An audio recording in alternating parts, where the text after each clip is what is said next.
Alhamdulillahilladzi anzala ala abdihil kitab wa lam yaj'al lahu 'iwaja wa hamdan syukran lillah salatan wa salaman ala rasulillah asyhadu an la ilaha illallah al-malikul haqqul mubin Muhammadur Rasulullah Sadiqul wa'dil amin. Allahumma salli ala Sayyidina Muhammad wa ala ali Sayyidina Muhammad. Ma'asyiral muslimin, faya ayuhal hadirun wal hadirat, jamaah qiyamul lail rahimakumullah. Fasma'u qala Allah Ta'ala fil Qur'anil Karim. A'udzu billahi minasy syaithanir rajim. Bismillahirrahmanirrahim. Innallaha yuhibbut tawwabin wa yuhibbul mutatahhirin. Tsumma qala Allah Ta'ala aidan la yukallifullahu nafsan illa wus'aha laha ma kasabat wa 'alaiha ma iktasabat. Shadaqallahul 'aliyyul 'azim. Wa fasma'an dan qala nabiyina Muhammad Rasulullah sallallahu alaihi wasallam, man lam yaskur bi ni'mati wa lam yasbir ala qada'i fal yastamit rabban siwaya. Ini hadis qudsi Ibu dan Bapak. Bersyukur kita kepada Allah dengan mengucapkan alhamdulillah, hingga saat ini kita masih diberi kesempatan, masih diberi peluang, masih dapat menghirup udara segar di permukaan bumi ini, ya Bunda. Masih bisa kita menunaikan ibadah kepada Allah, taqarrub ilallah, ubudiyah kepada Allah, mencari maghfirah Allah. Ramadan inilah bulannya. Jadi kalau kembali kita ke firman Allah yang sudah tak asing lagi di telinga kita itu, Ibu Bapak, ini terlepas dari yang namanya ngajar sebagai bahan dalam langkah ta'awanu 'alal birri wa taqwa, dalam rangka meningkatkan iman dan takwa sekaligus menginginkan baginda lupa, menjauhkan baginda takalok. Di dalam surat Al-Baqarah 183 itu kan dipanggil kita beriman. Ternyata setelah diarungi beriman itu nggak mudah, butuh perjuangan, butuh yang namanya pengorbanan. Makanya di samping itu kalau kita mau merenungi, mentelaah, ditelantang, ditelumpiin, dicerawaannya, ditelantang, ditelumpiin, jalan elok-elok, muncul kalimat yang begitu indah di belakang. Allah kasih itu. Apa kalimat indahnya? Bahasa kita ini gini, kalau kita betul-betul menjadi hamba Allah yang beriman, kuat menghadang terpaan badai yang begitu hebat, artinya cobaan-cobaan, maka di belakangnya kita akan diberi la'allakum tattaqun. Dengan harapan doa kepada Allah Subhanahu wa Ta'ala dari lubuk hati yang paling dalam, mudah-mudahan kita lah hendaknya hamba Allah, bil khusus yang ada di musala ini beserta anak saudara kita, karib kerabat kita yang mendapatkan syafaat di yaumil akhir dan yang mendapatkan sesuai janji Allah, la'allakum tattaqun. Amin. Amin ya rabbal alamin. Salawat dan salam di baginda Nabi Muhammad Rasulullah sallallahu alaihi wasallam. Allahumma shalli ala sayyidina Muhammad wa ala ali sayyidina Muhammad. Ma'asyiral muslimin, sidang jamaah qiyamul lail rahimakumullah. Ini sudah menjadi fenomena untuk kita.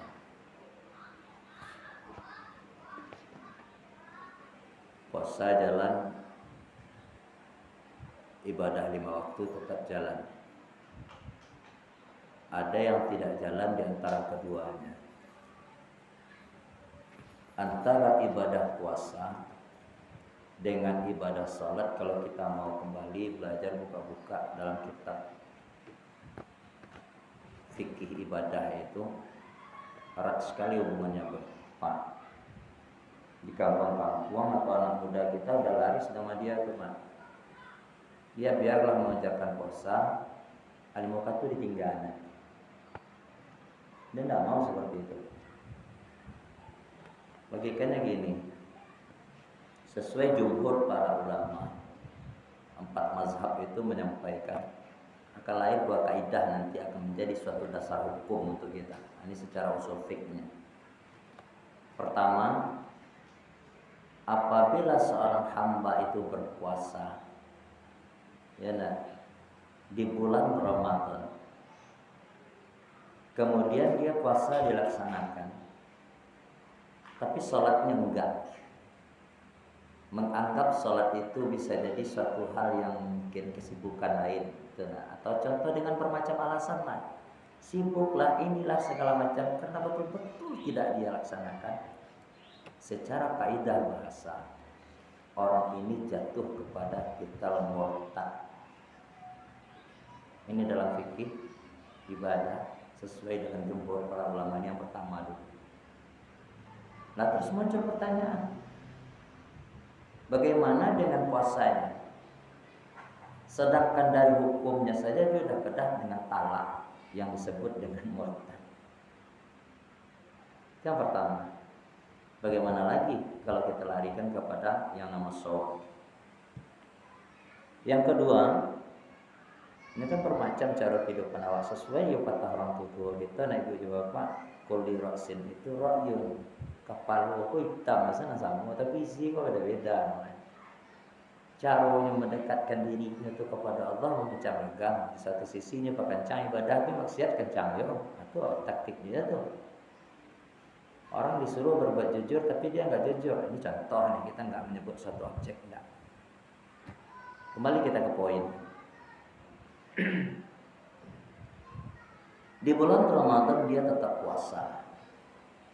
Tapi ketika melaksanakan perintah yang 5 wajib, yang 5 waktu sehari semalam, dialasankan karena bermalas-malasan, contoh yang kedua, atau karena suka nunggu-nunggu, atau karena mungkin menyepelekan gitu ya. Nah, kita ambillah satu alasan untuk bermalas-malasan. Terkadang bermalas-malasan kok Pak, kalau di Paturian bisa yang wajib tadi itu tinggal. Kita contohkan, kita lebih banyak mungkin hari ini bermain logika. Sesuai dalil itu kan ada 2 yang masyhurnya ya Pak ya. Ada dalil nakli. Dalil nakli itu dalil yang bersumber dari Al-Quran dan hadis yang tidak bisa dibantah. Tidak bisa dibantah. Contoh yang tidak bisa dibantah, sembahyang subuh itu 2 rakaat, mentang-mentang semangat, awaknya dibelon pe. Terlalu rajin mana lo kecildang. Disuruh kita menahan pas ketika imsak jatuh waktunya, jamnya. Sebenarnya itu imsak Indonesia ya Pak ya. Kalau imsak kita sebenarnya tidak. Tapi jadi praktek kalau kepada anak-anak, Bu, Pak, kalau begini imsak terserahnya itu. Awak dalam sak-sak ada camih lo di bawah suku tangan sekali di gara-gara saya ini tadi berhenti. Nah itu. Tapi gue tak apa-apa, saya kan bekonya jadi bahan cimeh atau bahan remeh dan mudah-mudahan itu sebagai barometer mengantisipasi awal berhati-hati. Yang imsak dalam artian sini sungguh menahan ketika Allahu Akbar Allahu Akbar azan berkumandang sampai terakhir la ilaha illallah Allahu Akbar, nah, itu baru stop di situ. Nggak boleh kita lagi. Beda dengan berbuka bunda. Hadis Nabi menyunahkan keutamaan ibadah di bulan Ramadan bagi hamba yang berpuasa itu menyegerakan. Di mana menyegerakannya? Ayo di puasa ini yang tadi itu. Atau sesuai kesepakatan para ulama kita, jemaah para ulama. Tidak ditunggu dulu azan sampai selesai, tidak. Sebagian ulama berpendapat seperti itu. Kembali kita ke poin tadi. Jadi ketika seorang hamba tadi beralasankan, tunggulah sebentar, panjang betul nyacok terjadinya tumpah antara zuhur ke asar. Jadi namanya, karena asar itu yang pernah seru rajo bagi petani, abang-abang yang rajo di sampai yang lapeh misalnya atau kuli, tunggulah sebentar jam 5, tunggulah, ini boleh bos. Karena jual dah kalau batang buang, tunggulah, dah sih tunggu, panen hilang asar, ayo baca orang ganti. Nah, kembali kita ke pertanyaan tadi, bagaimana dengan ibadah saumnya? Bagaimana dengan puasanya? Orang ini jawabannya kata dalam kitab fikih ibadah itu, orang ini puasanya tetap tak membatalkan, puasanya tetap, cuman ibaratkan awal menulis di karateh putih mah. Ya coba kita perhatikan, ambil kertas 2. Ya nah, setelah itu kita coret dengan penghapus pensil yang bisa dihapus. Bandingkan dengan kertas yang baru. Masih samakah putih bersihnya dibanding dengan kertas yang sudah kita coret walaupun kita hapus balik? Asal itulah bandingan ibadah puasa kita. Itu poin pertama. Ini sebagai motivasi mau ulang kaji namanya kepada ibu dan bapak, dan mudah-mudahan hal ini bisa disampaikan juga kepada generasi kita. Kaum muslimin jamaah yang mulai rahimakumullah. Lantas bagaimana hubungannya antara puasa dengan yang namanya ibadah shaum? Erat sekali Pak. Memang dia dua ibadah yang memiliki kategori masing-masing yang berbeda. Perbedaannya, kalau puasa itu ayat saja yang turun, disuruh kita, diperintahkan. Tuh, mana ayatnya? Lihat di Al-Baqarah yang kita singgung tadi. Ujung-ujungnya diberi kita hadiah yang begitu indah. Itu nak mudah, nak sembarang orang yang dapat tuh Pak. Kita butuh perjuangan di situ. Ya ayyuhalladzina amanu kutiba alaikumusiyam. Kan amanu dipanggil Allah. Yang pertama dari segi kitab tafsirnya kita tinjau kalimat ini. Allah panggil orang amanu di sini pertama menampakkan kebesaran Allah dalam hal ini. Kebesaran asma Allah, berhusnuzan kepada hambanya walaupun hambanya itu pembangkang, tapi Allah tetap panggil amanu, hai orang-orang yang beriman. Nah anas dah, nah insan dah, tapi aman.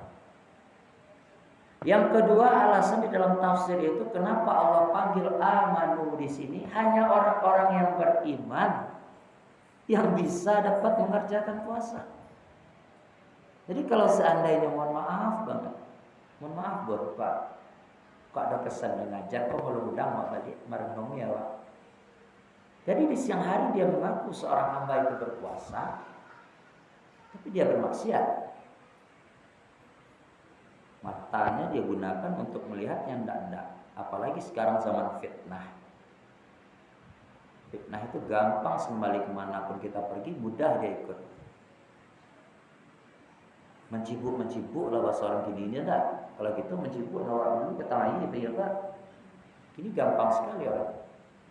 Nah ini kalau tidak hati-hati merusak nilai ibadah. Atau mengambil yang jelas secara zahir, Ya nak, yang secara nyata mengambil yang bukan haknya, dia curi atau menzalimi dianya, ini sama saja orang tidak berpuasa.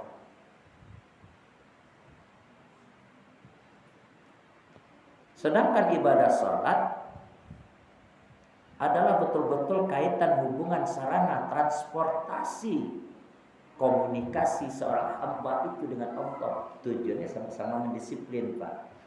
Ya, kalau ibadah puasa. Ini kaitan tadi nih, Pak. Ibadah puasa mengajak awak disiplin. Jangan cuba-cuba berbuka sebelum waktunya tipu. Jangan cuba-cuba melanggar hal-hal yang akan membatalkan puasa, baik secara zahir ataupun batin. Kalau cuba, persis kita yang diprediksi oleh baginda Rasulullah di jauh-jauh hari yang dahulu. Jadi kita kok Pak, seluruh umat Islam yang berpuasa itu sudah diprediksi, sudah ditafsir oleh Rasul. Tafsirnya itu bukan langsung menembak, enggak, tapi mengingatkan. Apa kecil Nabi? Kam min sha'im, dalam riwayat hadis riwayat At-Tabrani itu kita ditafsir tuh, jangan menjadi orang serupa itu awak. Kecil Nabi, kam min sha'im, barah banyaknya orang yang berpuasa. Laisa lahu min siyamihi ilal ju' wal atas, kecuali nyo akan mendapatkan rasa awih jo lapar. Nyo puasa juga, persis lah seperti yang meremehkan ibadah salat yang kita contohkan dua tadi. Puasanya tidak usah, tapi nilainya di mata Allah nak ada, lah gores jadi barang. Kalau puasa kita, salat kita tinggalkan. Kalau puasa itu ganjarannya tadi. Kalau salat, mohon maaf, kata sebagian para ulama kita, majmuk para ulama kita mengatakan orang yang dengan sengaja meninggalkan ibadah salat berarti dia adalah hamba yang kafir. Wih, kareh kaji itu ya, kareh kaji itu Pak Ustaz. Tidak memang seperti itu. Kenapa? Di dalam Islam itu ada dua rukun.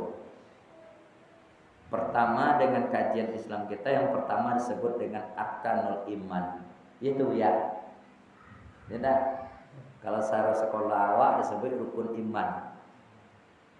Orang tadi alun bisa banawang di payungnya iman tadi, leh.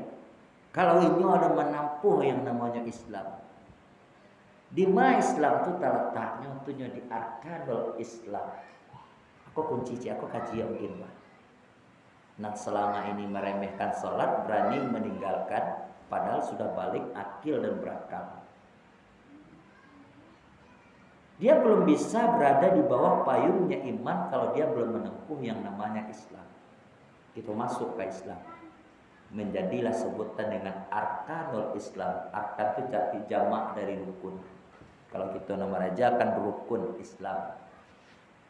Cengok jadi manual ibu ulang kaji pertama ada syahadat. Sesudah syahadat itu ada sholat.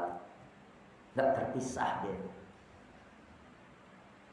Kalau seandainya syahadat ini hanya dikhususkan seperti yang sering kita dengar, syahadat itu akan dibaca oleh seorang hamba yang baru masuk Islam, kan kita coba dengar. Nah, kalau memang untuk dia saja syahadat, terus kita kapan syahadatnya? Allah sadar dengan hal itu. Allah tahu lebih dahulu daripada kita. Allah sayang kepada kita, maka dihadirkanlah 5 waktu. 5 waktu ini diperjuangkan baginda Rasulullah, dijatuhi dari Rasulullah melalui peristiwa Isra dan Mi'raj tadi. Apa aja tuh? Salat. Diselipkanlah dialognya Nabi Muhammad dengan Allah di dalam perintah salat tadi. Makanya menjadi sebuah rukun yang disebut dengan rukun kauli. Jadi ibu coba Pak, di dalam sembahyang itu ada rukun. Salah mungkin takkan ada rukun 3 balik yang berpusat pada sembahyang. Secara garis besar sembahyang itu ada 3 rukun dan wajib dan tidak boleh kita tinggalkan. Rukun kok dia wajib lah. Ateh dari wajib kedudukannya lah.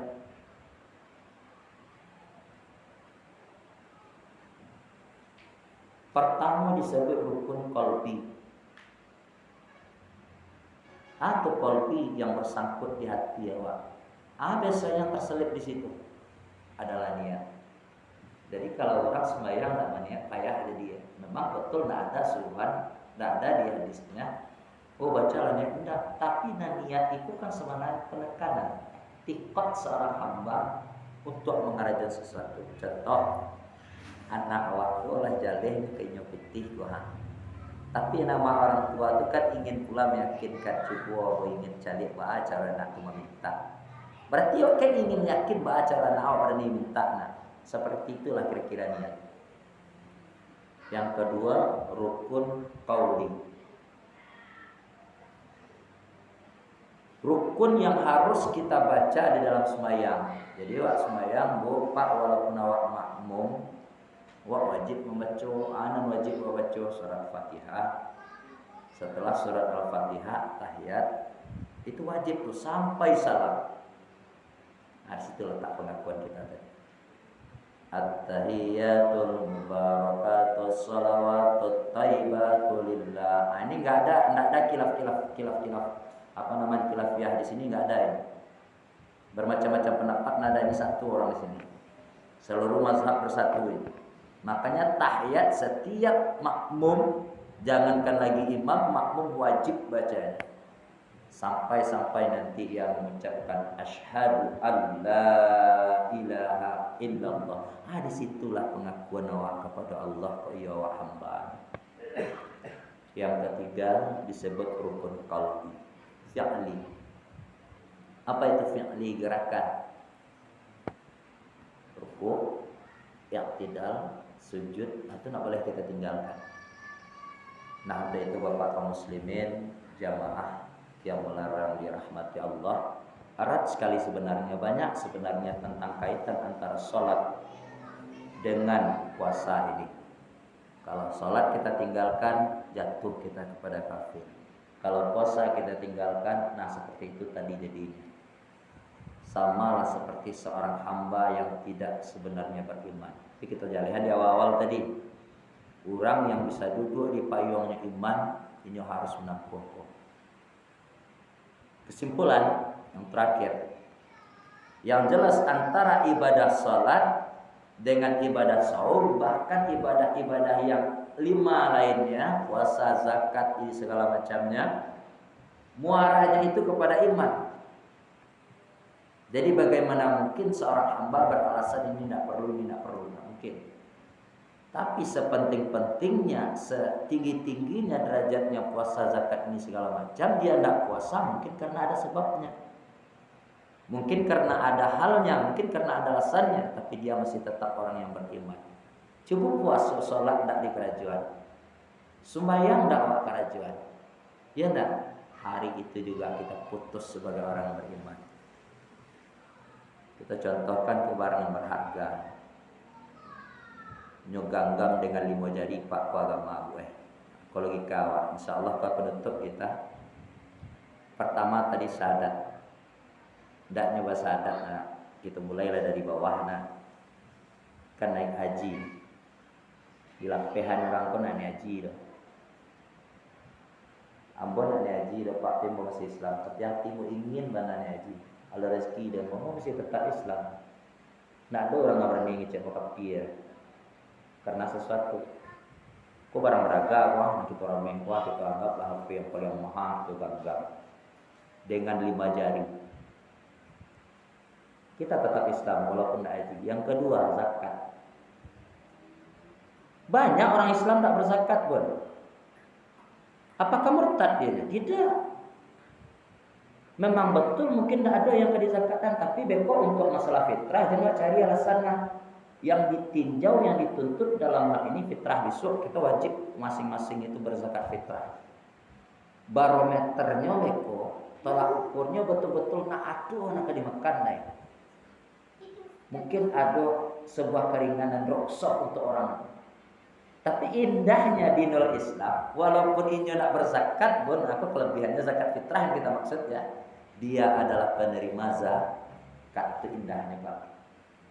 Lapeh zakat masih taganggam barang-barang gua. Ya enggak? Masih taganggamnya.